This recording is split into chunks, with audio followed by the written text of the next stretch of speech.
ललाटपट्टे लिखिता विधाता षष्ठीदिने या अक्षरमालिका च तां जन्मपत्रीं प्रकटिं विधते दीपो यथा वस्तु धनांधकारे। अर्थात विधाता द्वारा जन्म के छठे दिन ही उसके कपाल में या भाग्य में या ललाट में जीवन में घटित होने वाली घटनाएं अंकित कर दी जाती हैं। चंद्रमा से दशम स्थान में यदि गुरु और शुक्र की युति होती है तो ऐसा जातक विद्वान होता है, सम्मानित होता है और सरकारी नौकरी उसको मिल जाती है, राजकोष से धन की प्राप्ति हो जाती है। और यदि चंद्रमा शुक्ल पक्ष का हो तो प्रभावशाली बन जाता है। इसी तथ्य को, इसी तर्क के औचित्य सत्यता के औचित्य को सिद्ध करने के लिए, स्पष्ट करने के लिए ये आधार लिया गया है। जैसा कि ये प्रसंगत जन्म पत्रिका है 17 जुलाई 1988 की। इसमें यदि सामान्य रूप से हम किसी भी जन्म पत्रिका का फल विचार करते हैं तो मुख्य रूप से सरलतम तरीके से हम जन्म पत्रिका का फल विचार कैसे कर सकते हैं, या जन्म पत्रिका का सरलतम फल विचार के लिए सरलतम सबसे आसान तरीका, फल विचार का सबसे आसान तरीका सबसे पहला है कि किसी राशि की युति तो नहीं है। जन्म के समय पर कोई राशि, ग्रह का जो राशि गोचर है वह संक्रमण स्थिति में तो नहीं है, संधि स्थिति में तो नहीं है। दूसरा, नक्षत्र, जन्म का जो नक्षत्र है संक्रमण नक्षत्र में तो नहीं है। इसका मतलब ये है कि यदि गोचर के समय चंद्रमा, जन्म के समय पर चंद्रमा, जन्म का जो गोचर है, जन्म का चंद्रमा यदि संक्रमण राशि में हो, ये संक्रमण राशियां नंबर 1 4 है, नंबर 2 नंबर 4 5 है, 4 का अंतिम और 5 का प्रारंभ। और दूसरा है इसी में आश्लेषा और मघा नक्षत्र। आश्लेषा और नक्षत्र भी आश्लेषा और मघा होना चाहिए। और दूसरा है वृश्चिक राशि, वृश्चिक 8 और 9 का संध्या स्थान तो नहीं है, और मीन और मेष राशि का संध्या स्थान तो नहीं है। तो इसके लिए एक ज्येष्ठा नक्षत्र देखते हैं और मूला नक्षत्र देखते हैं। यदि 4 और 5 नंबर की राशि में चंद्रमा का संक्रमण है, जन्म के समय का चंद्रमा कर्क राशि के अंतिम अंश में हो और सिंह राशि के प्रथम प्रारंभिक डिग्री में हो। प्रारंभिक डिग्री माने 0 और 1 में हो। अंतिम डिग्री माने, कहने का मतलब ये है कि कर्क राशि की अंतिम डिग्री की स्थिति में हो या सिंह राशि की प्रारंभिक डिग्री में हो।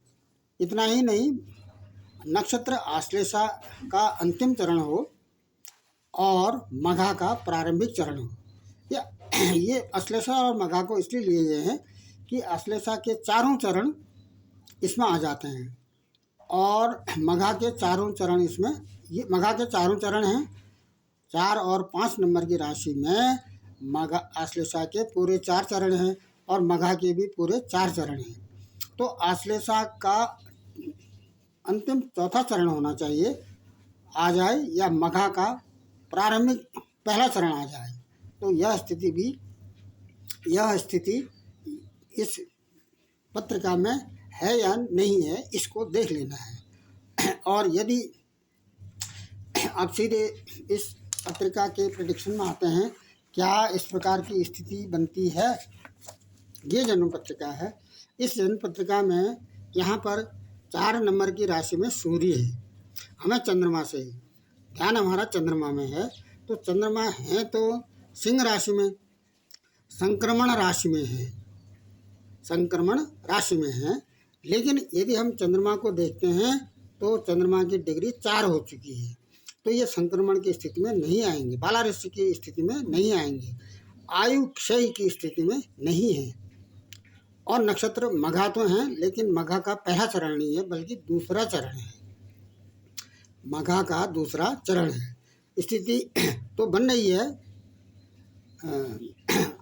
लेकिन यहाँ पर सिंह राशि है, सिंह राशि का प्रारंभ हो गया है, लेकिन ये जो प्रारंभिक 0 और 1 डिग्री की स्थिति ये पार कर चुके हैं, तो ये अरिष्ट में नहीं आएगा। मघा में है, लेकिन मघा का दूसरा चरण प्रारंभ हो गया है, तो ये इसमें सबसे पहले देखना है।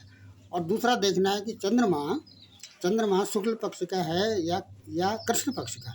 क्यों? क्योंकि कृष्ण पक्ष का जो चंद्रमा होता है वह क्षीण कहा जाता है, कृष्ण पक्ष का चंद्रमा क्षीण होता है और शुक्ल पक्ष का चंद्रमा बलवान होता है। उसके बाद जो मूल हमारा तथ्य है, तर्क है कि चंद्रमा से 10वें स्थान पर ये चंद्रमा है, इस चंद्रमा से 10वें स्थान पर ये 12 हो गया, 11 हो गया और ये 10 हो गया। इसको बाएं से गिने तो जल्दी आ जाएगा, यहाँ से गिनते हुए जाएं तो ये थोड़ा टाइम अधिक लगेगा। तो 12वें स्थान पर गुरु भी है और शुक्र भी है। ये विद्वान तो बनाएगा, सम्मानित भी बनाएगा। ये जो गुरु और शुक्र की युति है ये इस जातक को विद्वान बनाएगा, सम्मानित भी बनाएगा और सरकार से राजकोष की प्राप्ति कराएगा। राजकोष की प्राप्ति का मतलब है गवर्नमेंट जॉब। लेकिन ये दोनों जो ग्रह हैं, इसको दूसरी दृष्टि से यदि हम देखें तो गुरु और शुक्र के बीच में, ये गुरु और शुक्र के बीच में नैसर्गिक रूप से ये गुरु की जो मूल त्रिकोण राशि है वो 9 नंबर की राशि है। तो यहाँ जैसा कि 9 नंबर एक काल पुरुष की जन्म पत्रिका तैयार कर लेते हैं मेष राशि की, तो यहाँ पर 9 का नंबर यहाँ पर आता है, ये इसकी मूल त्रिकोण राशि है गुरु की। तो मूल त्रिकोण राशि से 2, 4, 5, 8, 9 और 12 में जो राशियाँ बनती हैं, उस राशि के जो स्वामी हैं वो इसके शत्रु या मित्र कहलाएंगे। तो यहाँ पर है तो शनि एक बार आया है, लेकिन ये सन में आ जाएगा। सूर्य और चंद्रमा इसके मित्र हैं नैसर्गिक रूप से। ये 2 बार आए, क्योंकि सूर्य की भी एक राशि है और चंद्रमा की भी केवल एक राशि है, तो ये दोनों मित्र में आ जाएंगे नैसर्गिक रूप से। सूर्य और यहाँ पर हमें शुक्र से मतलब है, तो शुक्र की कोई भी राशि नहीं आएगी। क्यों? क्योंकि शुक्र की 2 राशियाँ हैं, एक वृष राशि है, दूसरा तुला राशि है। तो और 2 और 7 नंबर की कोई राशि नहीं आई है, तो नैसर्गिक रूप से शुक्र गुरु के शत्रु हैं। वैसे भी गुरु देवगुरु, देवताओं के ये देवगुरु हैं, और ये जो शुक्र हैं ये दैत्य गुरु हैं। तो इन दोनों में वैसे भी शत्रुता है और ये तात्कालिक भी शत्रु हैं। क्यों? क्योंकि दोनों एक साथ बैठे हैं। लेकिन यहाँ पर जो प्रेडिक्शन किया जाना है वो चंद्रमा से ये 10वें स्थान में आने के कारण शुक्र यहाँ पर अधिक बलवान है, क्योंकि ये अपनी राशि में है, स्वराशि में है। तो क्या होगा ऐसी स्थिति में? ऐसी स्थिति में ये विद्वान बनाएगा, सम्मानित बनाएगा और गवर्नमेंट जॉब ये दिलाएगी, ये युति दिलाएगी। दूसरा चंद्रमा तो नहीं है, चंद्रमा अरिष्ट में नहीं है, ये बालारिष्ट में नहीं है, दिवागंड या संध्यागंड या रात्रिगंड में चंद्रमा नहीं है। क्या कोई अन्य ग्रह भी है इस स्थिति में? इसके लिए देखते हैं। तो सूर्य नहीं है तो ये प्रारंभिक डिग्री में सूर्य 4 नंबर की राशि में है, लेकिन नक्षत्र इनका नक्षत्रों की संधि नहीं है। 4 के लिए कौन सा नक्षत्र होना? यदि कोई ग्रह 4 में है और उसकी प्रारंभिक ये डिग्री अंतिम डिग्री नहीं है। जिस स्थान पर ग्रह बैठे हैं उसकी डिग्री अंतिम 29 डिग्री के आसपास होनी चाहिए, लेकिन ये तो प्रारंभ हो रहा है, तो ये सूर्य इसमें नहीं आएंगे। सूर्य भी किसी अरिष्ट की स्थिति सूर्य की नहीं बनती है। मंगल है तो 12 नंबर की राशि में, लेकिन ये डिग्री अंतिम डिग्री में नहीं है और नक्षत्र की भी संधि में नहीं है, तो मंगल भी नहीं है। बुध आर्द्रा नक्षत्र में है।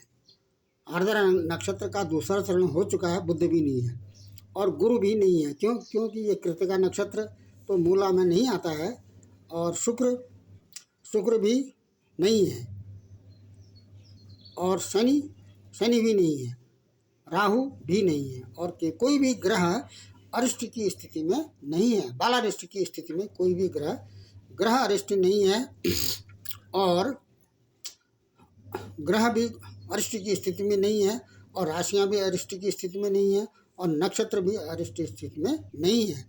तो जीवन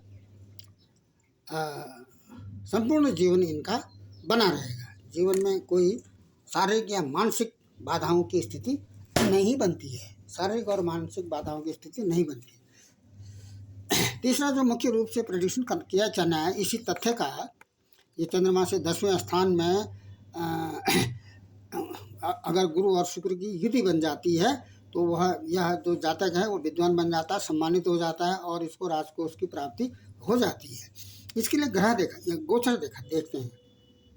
गोचर देखने का सबसे आसान तरीका है, जिस राशि में चंद्रमा बैठे हैं उसको हम लग्न बना देते हैं और वहाँ से यहाँ पर जैसा कि चंद्रमा 5 नंबर की राशि में है तो ये 5 लग्न में आ जाएगा और ये क्रम वही चलेगा 5, 6, 7, 8, 9, 10, 11, 12, 1, 2, 3 और 4 इस तरह से ये राशियाँ स्थापित हो जाएंगी। और इस समय जो ये गोचर है 21 मई 2025 का 9 बजे के आसपास का है। तो यहाँ पर यदि हम गोचर देखें तो गोचर में चंद्रमा से ये चंद्रमा है और चंद्रमा से ये 7, 8 ये 7 हो गया, 8, 9, 10 10वें स्थान पर तो कोई ग्रह गोचर नहीं कर रहा है, लेकिन गोचर को हमने दिखाना है कि क्या जन्म का चंद्रमा अपनी ही राशि में गोचर कर रहा है। जन्म का चंद्रमा 5 नंबर की राशि में है और इस समय गोचर का चंद्रमा कुंभ राशि में है, तो यह अनुचित स्थिति नहीं बनती है बल्कि उचित स्थिति बनती है।